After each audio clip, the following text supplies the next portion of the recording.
Tanya, Puan tahu tak apa penyakit yang Haziq mengalami sekarang? Kurang pasti ya. Nanti saya ceritakan ya. Haziq mengalami apa masalah yang kita panggil cerebral palsy. Pernah dengar tak apa itu cerebral palsy? Tak pernah dengar Okay, nanti saya terangkan.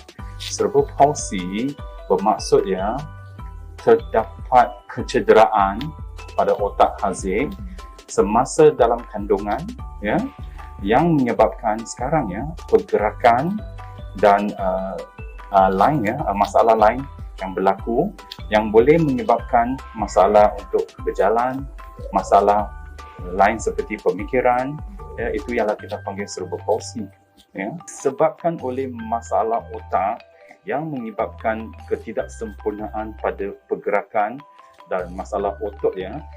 Masalah ini ialah jangka panjang, masalah jangka panjang disebabkan masalah otot itu, kecederaan otot itu kekal ya, dan telah berlaku. Tetapi masalah pergerakan dan masalah otot itu boleh bertukar dengan masa.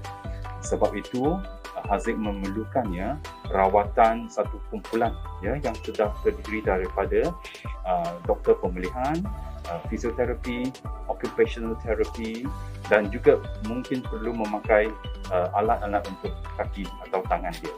Ya. Okey, Haziq, nanti doktor nak periksa Haziq sekejap. Balik. Okey, Mama, saya nak minta pakar rehabilitasi Prof. Amara untuk periksaannya juga ya, selepas ini.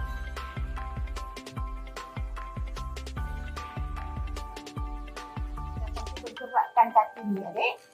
Adik ringankan badan, ya. Longgarkan badan. So, Mak, nampak macam kaki dia, otot-otot kaki dia kat hamstring dan juga betis agak keras ya. So, sekarang ni kita akan panggil occupational therapist kita untuk buat lebih assessment kepada tangan, dan fisioterapi kita akan buat lebih assessment untuk cara jalan adik. Ya?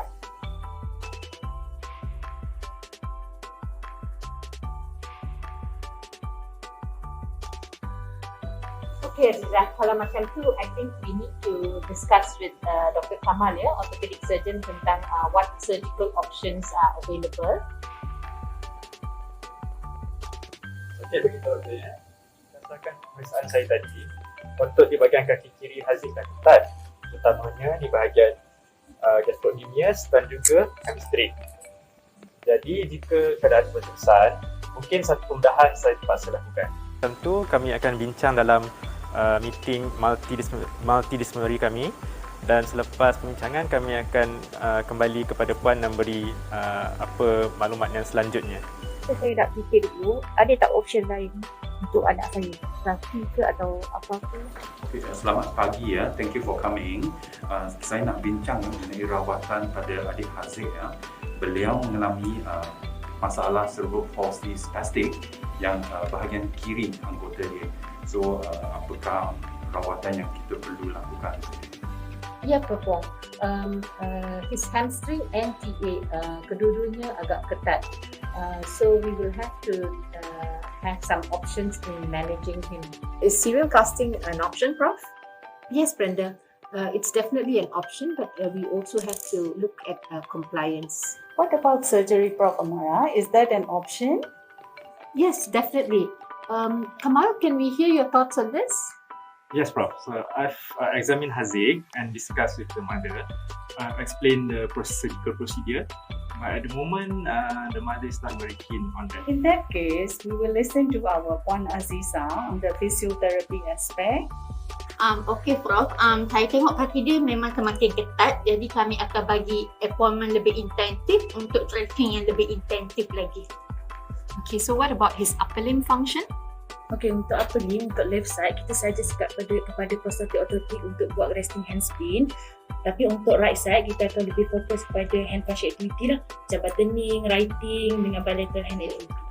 So kita rasa kita akan manage Haziq dalam dua fasa.